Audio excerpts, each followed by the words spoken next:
Hello and welcome to this edition of Exotic Gardening UK Yorkshire Kris Weekly. It's absolutely freezing, it's sub-zero, and in this episode we'll have a walk around the garden.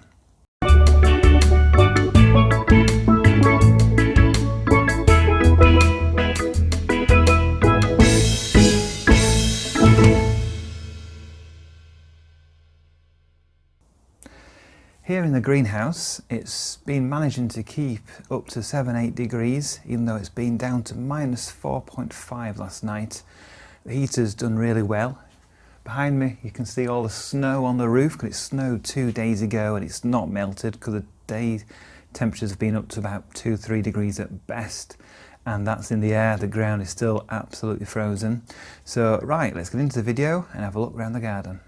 So in the front garden, we've got the Tetrapanax Rex still holding its leaves that are green, just about. Got the yuccas looking fine, they're definitely hardy down to about minus 10. But with snow on the ground, we've got the aeoniums, and most of these will probably die off, but some normally stay through. The clump that you're looking at there, this is its third winter in the ground, so because it's got warm from the house, it's been able to survive, but we have had some low temperatures, so it might not this year. Got the Musa Baju and the Waggies, and over there the Canary Island date palm. No protection whatsoever apart from what's around it, and that's still looking okay.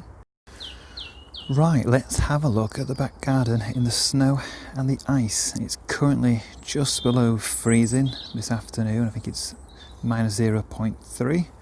And the sensor for that is just up on the decking up there, so it's a little high. It's about 2 meters above the deck, and it's about 3 or 4 meters from the back of the house. So further down the garden it's probably a bit colder, and it recorded minus 4.5 last night, and it's been below zero pretty much since. In front of us you've got the Acacia delbata coming into bloom, which is fantastic to see. A nice bit of colour at this time of year, and in a few weeks it'll be full of little yellow pom-poms.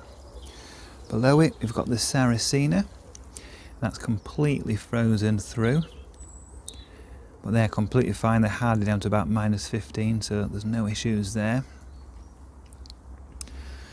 On the other side we've got some more Sarracenias. This one's a little less hardy. And we've also got some Venus flytraps in there as well. So they won't really like being frozen solid, but they are hard down to at least minus 10 or 15. But if we had a really long cold period, I'd probably bring that into the greenhouse to thaw out. But a few nights, a week or so, being frozen won't really do it much harm. And then if we go through the garden, this is the area I'm working on. That's where the greenhouse was, and I'm going to make that into a new bed. So this area is going to be completely changed this coming year, 2021. You can see there's not much protection at this first part of the garden. I like a load of evergreen plants. They've got the bamboos and the palm trees.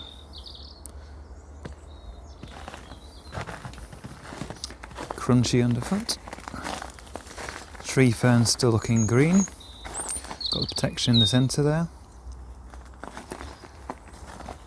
Got protection on things like, just put some palm leaves over the cannas and the gingers. And there's some of the Trachycarpus palms.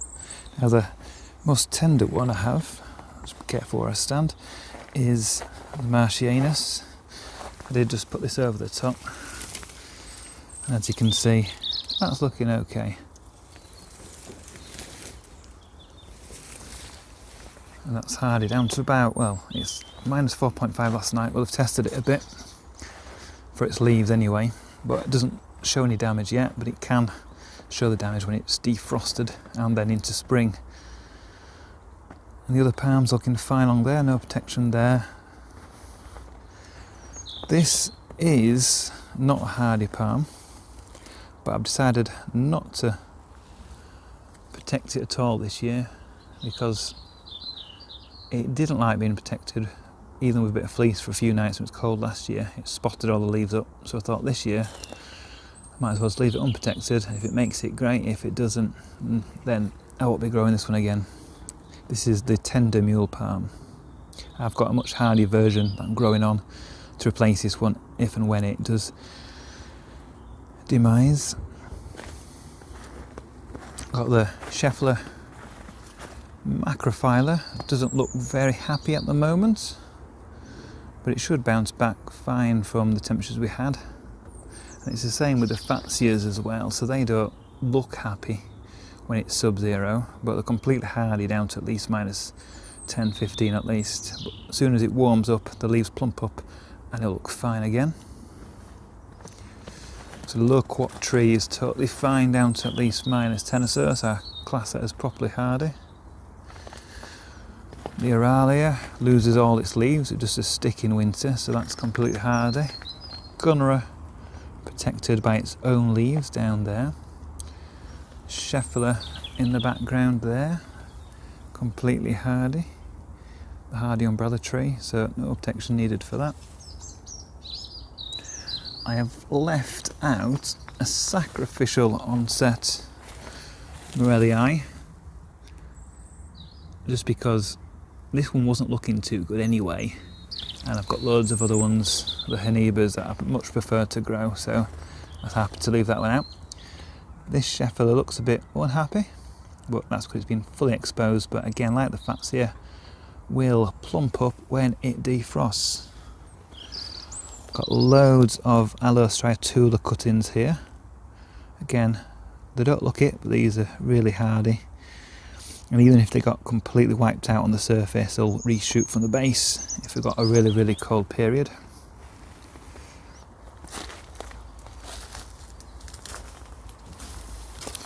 Over the bridge, look at all that snow. The pond is completely solid, frozen. Got the Gunneras either side. Butia erispatha there, and some Formiums. Still got the passion flower, chocolate vine over the archway. The Yuccas and the Princeps, so Trachycarpus Princeps in the middle there. And a further one with a lot of snow on it on the other side of the Yucca. Again, totally hardy, no protection. Over here we've got the Hercules, which doesn't look happy at all, but that'll bounce back, no worries, in spring. Frozen pond. And in front of us we've got the big Jabea, no protection on that, that's no worries at the temperatures we've had. And more Trachycarpus Princeps around here. Now the beds either side, basically for summer display, so you've got loads and loads of things like dahlias, begonias, and what you can see just sticking out there is the Colocasia pink china. And I've protected that a bit, just with a bit of straw over the top, and they'll come back, no worries. More straw on this bed, similar sort of setup with Colocasias and gingers and cannas under there. If we walk around, got the Trachycarpus Fortunii and bamboo there.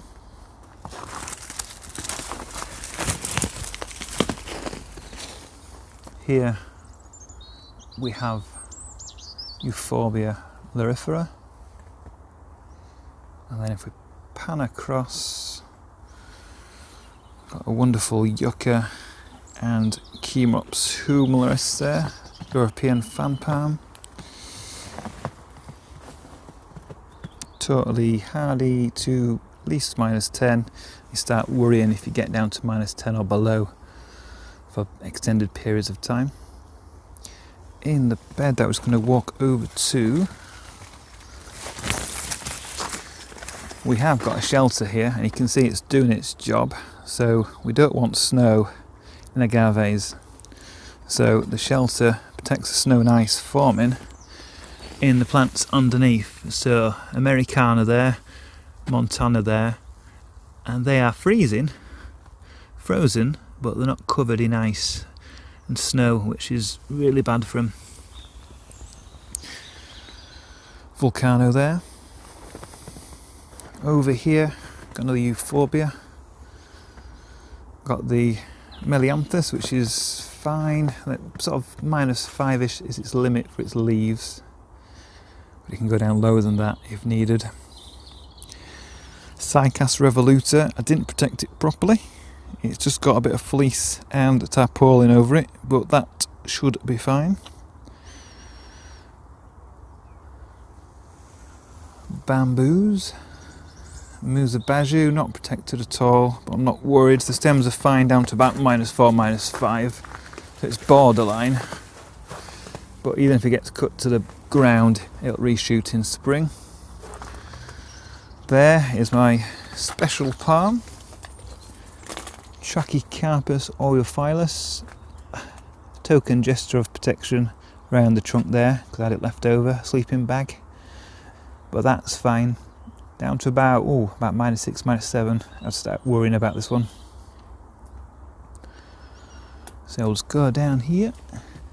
Now, I didn't know how hardy the Schiskea seedlings are, but as you can see, there's a full forest of them here, and they look totally fine, so hopefully they'll be hardy and have hundreds of those to pot up next spring.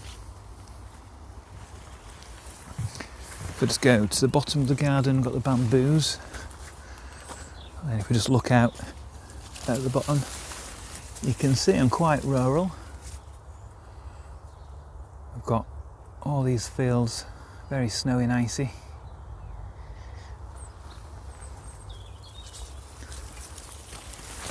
Through the play area, more tree ferns, again straw in the centre of all these, and eucalyptus above. Obviously you couldn't protect that even if you wanted to, but that's completely hardy. Got some canners just left to their own devices here. These have grown from seed several times and have stayed in the ground. Not even protected these, I'm sure they'll be fine.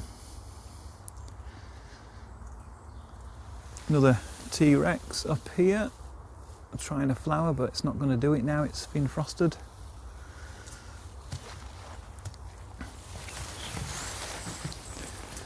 Oh, let's have a look. Let's see how the Ciapia is doing. So I've put some straw around this, and the leaves, yeah, they're a bit toasty. This one's still green. So if they'd all gone completely brown, then I'd chop them off and put these tyres around them. Might give that till it's thawed out, and then I'll probably put tyres around the crown there just to protect the actual trunk of the tree fern.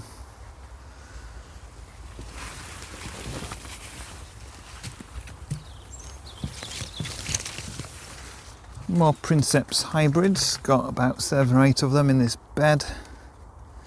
One through there.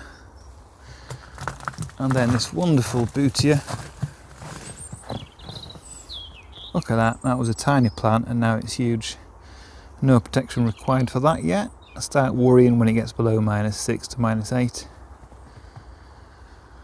Bria amata, no protection on this. Again, this will be fine. It can spear pull in some years. If you get plenty of days like this, then it will probably spear pull. But a few times down to, -3, -4, -6, even -7, then it's okay if it's short periods, but long sustained periods of cold, it will not be happy with. Yucca there, that's rostrata, and then lineafolia or linearis, which is looking really good there. We got what have we got here? That's a ginger. Not even cut that one down to the ground. That's Forestii. Some I've protected, like I showed you earlier, with some mulch on top of dead leaves. This one I've just left to its own devices. And that's a quick walk around the garden in winter, and it's sub-zero. So nothing to worry about at these temperatures for this period of time. But if it stayed like this for a week, I would be concerned because it's so many hours below zero. Even if it's -3 every night for a week, I'd be worried. But the odd dip down to -5, 6 is fine. Thanks for watching this edition of Exotic Garden UK. Join me next week, where I'll be doing more in the garden.